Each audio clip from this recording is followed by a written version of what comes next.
تو بتایا جائے گا وہ جو فلاں تیرا بھائی بیمار ہوا تھا اس کی عیادت کے لیے جانا چاہیے تھا۔ یہاں پر بھی علماء نے بڑا خوبصورت نقطہ اٹھایا، انہوں نے کہا کہ عیادت اس لیے اتنی اہم ہے کہ بیماری کی حالت میں کسی کے 2 جملے بھی اگلے کی زندگی کی ساری طاقت بن سکتے ہیں، اس کے لیے سکون بن سکتے ہیں، اس کے لیے آسائش بن سکتے ہیں، اس کے لیے راحت جاں فضا بن سکتے ہیں، اس لیے اس موقع پر ضرور جانا چاہیے۔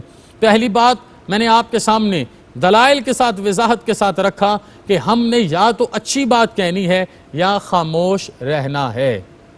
دوسری بات حضور نے فرمایا فَلْيُكْرِمْ جَارَهُ کہ اپنے پڑوسی کی عزت کرے، ہر لحاظ سے تکریم کرے۔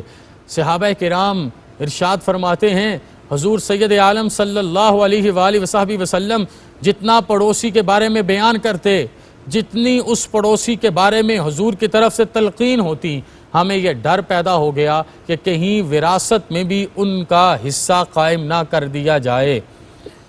ویسے بھی کسی کے ساتھ کسی بھی حوالے سے حد توڑ کے ناجائز تعلق قائم کرنا حرام کے زمرے میں ہے، لیکن جہاں پر حضور نے پوری شدت کے ساتھ احرام الحرام کو بیان کیا، وہاں پر آپ نے ارشاد فرمایا کہ پڑوسی کی زوجہ کے ساتھ اگر کوئی بندہ یہ کام کرے گا تو یہ حرام میں سے بھی سب سے اوپر ہے، یہ حرام میں سے بھی سب سے اوپر ہے۔ اس لیے ان چیزوں کو سنیے، دیکھیے۔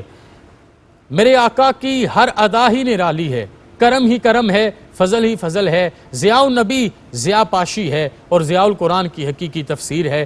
حضور سید عالم صلی اللہ علیہ وسلم نے ارشاد فرمایا کہ آپ اگر اپنے گھر میں کھانا پکاؤ یا تو شوربہ اتنا لمبا کر لو کہ پڑوسی کے گھر میں بھی بھیجو، یہ نہ ہو کہ اس کے بچے بھوکے ہوں اور آپ کے گھر کا جو کھانا پکنے کی خوشبو ہے وہ اس کے گھر تک پہنچے اور ان کو تکلیف ہو۔ اور اگر آپ اتنا لمبا شوربہ نہیں کر سکتے تو اپنے کھانے کو اس طریقے سے پکاؤ کہ تمہارے کھانے کی خوشبو سے پڑوسی کو تکلیف بھی نہ ہو۔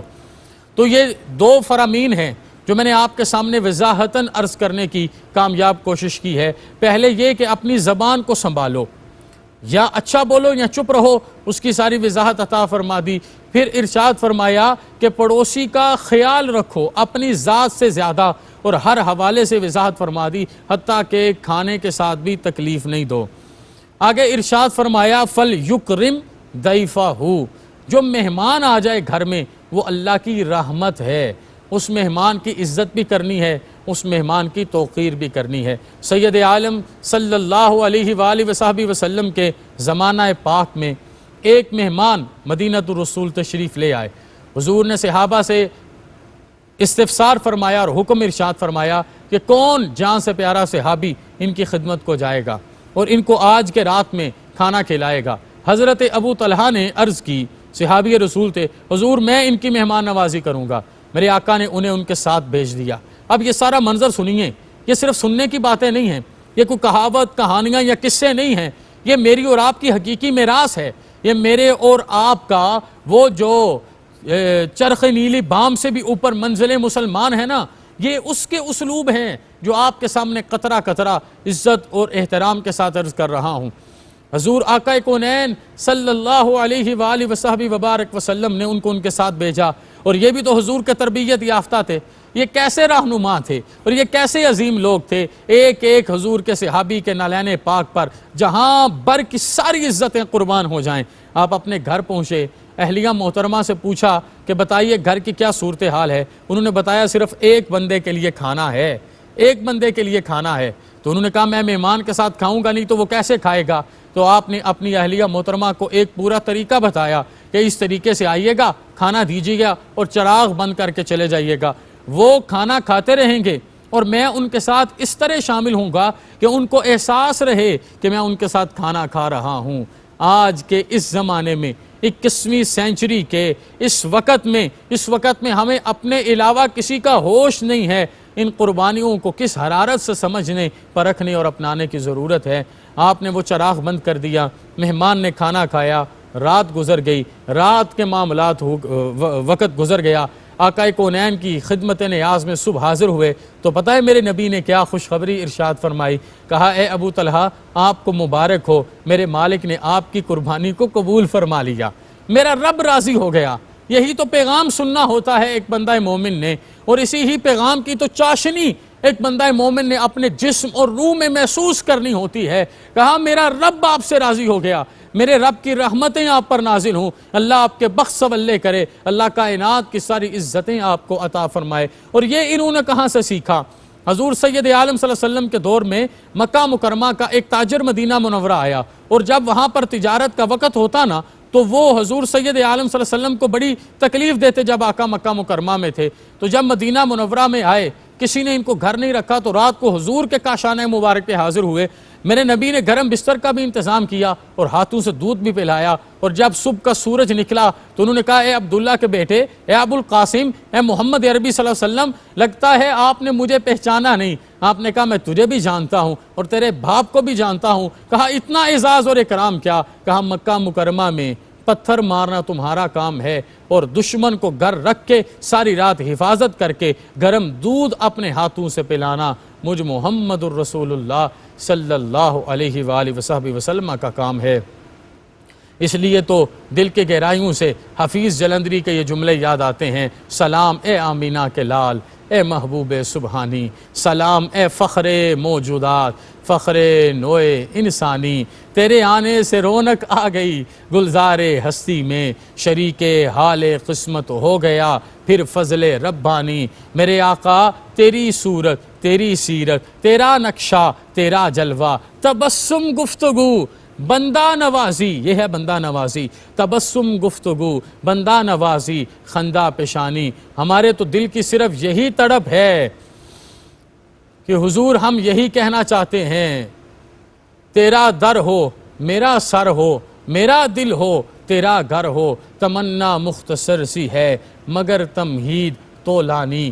میرے اور آپ کے کریم آقا صلی اللہ علیہ وآلہ وصحبہ وسلم نے یہ تین احکام واضح ارشاد فرمائے کہ جو اللہ پر ایمان رکھتا ہو اسے پتہ ہونا چاہیے کرامن کاتبین ایک ایک چیز کو لکھ رہے ہیں، جب بھی بولے پرکھ کے بولے، یا اچھا بولے یا خاموش رہے، جہاں پر بھی رہے اپنے پڑوسیوں کے حقوق کا مکمل خیال رکھے، ان کا جس مرضی رنگ، مذہب، مسلک، قبیلے، ذات سے تعلق ہو، ہمارا کام پورے اکرام کے ساتھ ان کی عزتوں کی، عظمتوں کی حفاظت کرنا ہے، اور مہمان نوازی اس طریقے سے کرے کہ مہمان نوازی کرنے کے صدقے سے اللہ پاک اجر جزیل عطا فرما دے۔ میرے اور آپ کے آقا سید عالم صلی اللہ علیہ وآلہ وصحبہ وسلم حضرت ابو ایوب انصاری کے گھر کے باہر سے گزر رہے ہیں، اور جناب صدیق اکبر اور جناب فاروق اعظم ساتھ موجود ہیں، اور کئی دن کے فاقے کا عالم ہے۔ جناب ابو ایوب انصاری دوڑ کے حاضر ہوئے، حضور کو عرض کی، عرض کرنے کے بعد ایک کھجوروں کا خوشہ توڑ کے حضور کی خدمت میں رکھا، اور اس کے ساتھ ساتھ آقا کونین صلی اللہ علیہ وآلہ وصحبہ وسلم کے لیے انہوں نے کھانا پکانا شروع کر دیا۔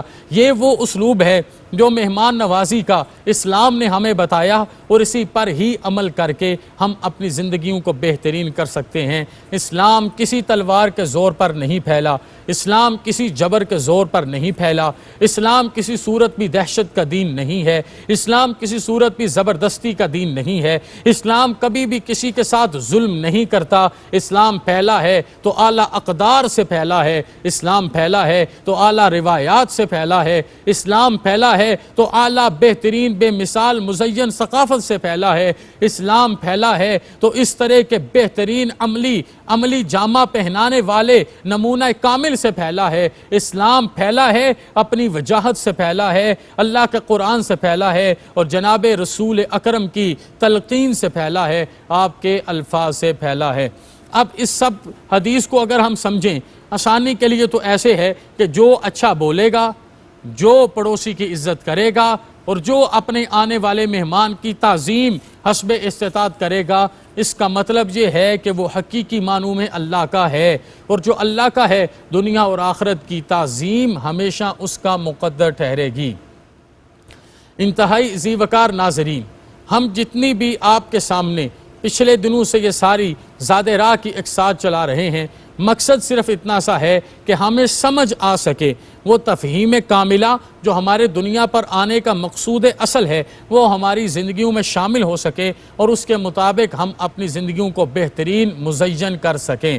آج کے اس معاشرے میں ہمیں ہر لحاظ سے سید عالم صلی اللہ علیہ وسلم کی احادیث کا نور لے کے ضیاء حدیث سے اپنے جسم اور روح کو آراستہ کرنے کی ضرورت ہے، پھر کیا ہوگا؟ پھر یہ جو آج ہمیں ایک بے چینی نظر آتی ہے اور یہ بے چینی کا دور دورہ نظر آتا ہے، یہ بے چینی کا دور دورہ ختم ہو جائے گا، الفاظوں میں طاقت پیدا ہونی شروع ہو جائے گی، اذان سن کے جسم و روح میں وہ تڑپ ہوگی کہ سجدے میں دیدار خداوند ہر مسلمان مرد و زن کی زندگی کا مقصود بن جائے گا۔ اور جب ہم اس طریقے سے چلیں گے اور رمضان کریم کے ان سارے معاملات میں اپنے آپ کو آراستہ کریں گے، میرا رب ہر رستے سے ہمیں برکتیں عطا کرے گا۔ آپ یقین کیجئے برکتیں ہمارا مقدر ٹھہریں گی۔ وہ کسی نے کیا خوب کہا تھا، میرا اللہ اتنا کریم ہے وہ دے دے کے نہیں تھکتا، آپ مانگتے ہوئے کیوں تھک جاتے ہو؟ یقین کیجئے آپ کی خواہشات ختم ہو جائیں گی، آپ مانگ مانگ کے تھک جائیں گے، لیکن رب کی رحمتیں آپ پر موسلادھار برستی رہیں گی۔ اللہ پاک ہمیں صحیح معنوں میں احادیث رسول اکرم پر عمل کر کے اپنی زندگیاں بہتر کرنے کی توفیق عطا فرمائے۔ وما علینا الا البلاغ۔ آئینہ رحمت بدن، سانسیں چراغ علم و فن، یا رحمت للعالمین۔